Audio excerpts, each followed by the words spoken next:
Hello everybody, Tom here. Welcome to Arthur Wellness. It's time to get out of your mind and into your body. Today, we've just got a lovely little mobility session for you, focused a little bit through the hamstrings, through the chest and shoulders, a little bit of core stability, and a little bit around the hips as well. So it's kind of generally a bit of an all over session.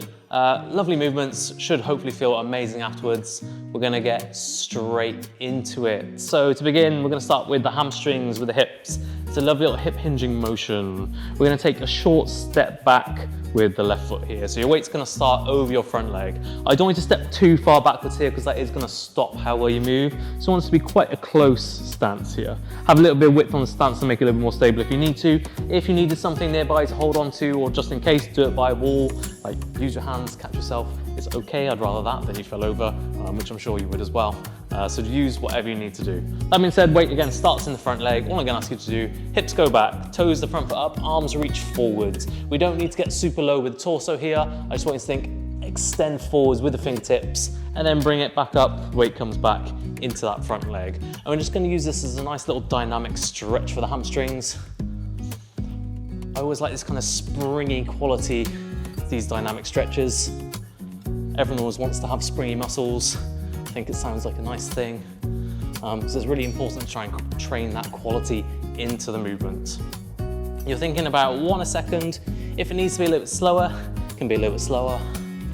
Think about just trying to keep that front leg straight, but if it is really stiff, a little bit of bend knee is absolutely fine. So long as you're getting that little bit of a stretch, I am happy. Again, try and keep the breathing relaxed. I don't want you to hold your breath when you come into that stretch position. Good, bring it up. If you want to give it a little bit of a shake, a little bit of a shake, do it. And then, simple as you like, we just come straight to the other side. So short step back with the right foot this time. Again, weight stacked over that front foot. You're thinking about trying to be stood nice and tall. So again, thinking a little bit about posture as you go. And again, just rock the hips back, toes the front foot, pull up, arms reach forwards, bring it back up, weight's back in that front leg. Job's a good one. Again, just use that gentle rock here. Relax breathing. Again, really reach through the fingertips. You can think about trying to roll across that heel at the front, just to really emphasize that weight transfer. Yeah, it's just a slight bend in the back leg. If this back leg is proving to be a little bit difficult, you can turn the foot out slightly. The angle will change a little bit. It's not a big deal, but it might take some of the strain out. Any grumpy ankles, absolutely fine. It's always the key just to modify things to suit your body if needs be. Just gonna go 2 more little rocks. And good, bring it up, give it a little bit of a shake. That's a lovely little dynamic way to start. It does get heart rate up a little bit. So if you are finding yourself huffing and puffing slightly, perfect, that's what we're here for. But don't make it too hard for yourself. We're gonna come chest and shoulders now, another one of my favorites, and another dynamic stretching exercise. It's arms out to the sides, hands in line with the shoulders, pulse the arms behind you. So again, this lovely little bit of a stretch across the pec and the shoulder. Again, it does tend to be an area that we're nice and tight. Again, you will find here that I wanna make sure that the hand's coming as far back as you can. You're using that big elastic stretch.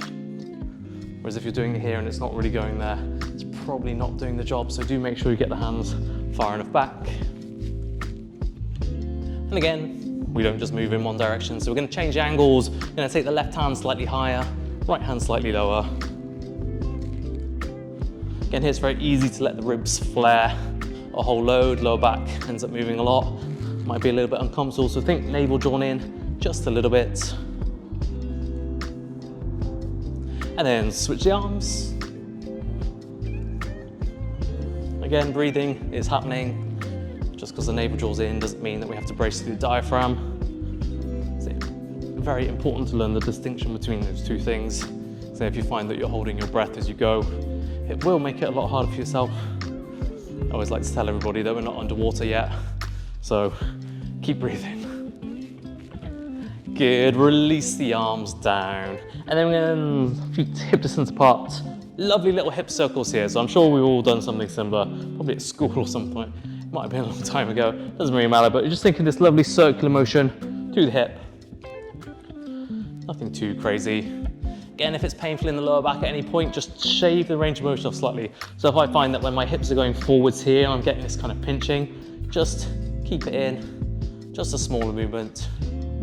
Just focus on those areas where it's a little bit less painful. Change direction.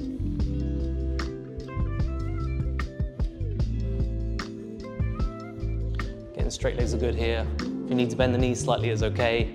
That will mean you get a little bit more movement through the knee, but it's all good. Good, then we're gonna add a little bit of variation in now. So I always think that's a nice simple exercise, but very simple, but also very simple to modify. Feet come out wider. So we add a little bit of width to the step. We do exactly the same thing again. So you're gonna see these hip circles, and you'll feel a very different movement happening now. Seems strange when you do it, you're like, I shouldn't make that much difference, but I say you just change the angle that the joints are at, and all of a sudden things feel a little bit tougher, more restricted. You might feel looser. I know mine definitely feels a bit more clunky like this today. Good, again, we'll change direction. Again, do think about the movement of where the pelvis is going, not just upper body, because I could be here and I can move my upper body and keep my pelvis pretty still. I do want to try and focus it through that section of the body.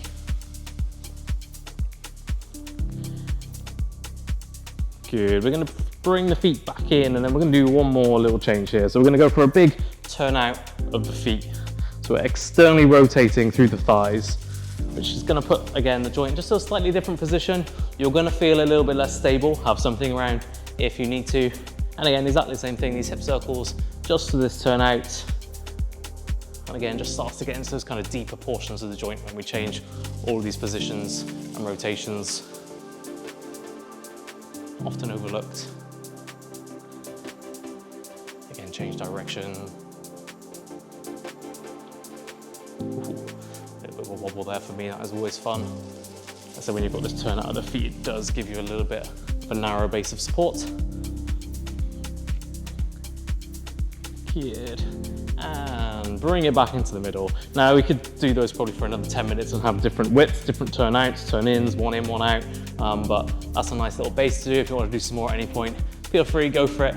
It's always a good one to mess with some people you know as well. Try to ask them to try it, and it's always fun. That being said, we're going to come down onto all fours. We're going to finish with another classic, the old bird dog. So hands under the shoulders, knees under the hips, shoulder blades down the back, navel pulled up in towards the spine. Again, we're trying to build some strength through the muscles of the core. You're going to extend the opposite arm and leg out along the ground. You're going to bring it up in line with the body, gently bring it back down, replace. Just alternate the sides here. Again, super simple. Trying to keep pelvis level, shoulders level, navel is in. Again, this is a very good exercise to build the stability through the shoulder girdle, through the pelvis. And just as before with our hip circles, I'm going to add just a little bit more complexity into the equation, just for fun really. I think it's a good little challenge. So again, it's exactly the same movement to start. We're going to take opposite arm and leg out, bring it up in line with the body, and then we're going to stay on this side. You're going to take the hand and foot down about halfway towards the floor. From there, they're going to go out to the side. We're going to bring it up, and then we bring it back into the center. So we go down, away from the midline of the body, out to the side, lift it up, bring it back into the center. So you can imagine just a lovely little box that the hand and foot are drawing each time. And again, trying to keep the torso as still as possible as you do that. Don't worry, we're not judging the quality of the shapes. Just as well, I think, for me, because I think my boxes are not very good today. Again, you could do something more complicated, like trying to write a name or something if you wanted to get a little bit more extravagant. Good, gently place it down. We go straight to the other side. Always find if I leave it too long, then I forget which side I'm on, you end up doubling up. So make sure you're nice and stable first with this arm and leg out. Again, we take it halfway, away from the body, bring it up, back in towards the center. Still breathing. Nice. Try and keep the shoulder of this left arm away from the ear, whichever side you're on. Again, we want space there. Try and keep it straight. Get navel still in. Then try and keep the limbs as straight as possible as well. Always with the shoulder here, it gets a little bit tricky, and then there's elbow bend creeping in, which is okay. I don't mind if there's a bend in the elbow, but in a perfect world, you want it as straight as possible. And gently release it down. And with that, you should be feeling a little bit more mobile, certainly a little bit warmer, and hopefully good for the rest of the day. Thank you for joining me. I'll see you again next time.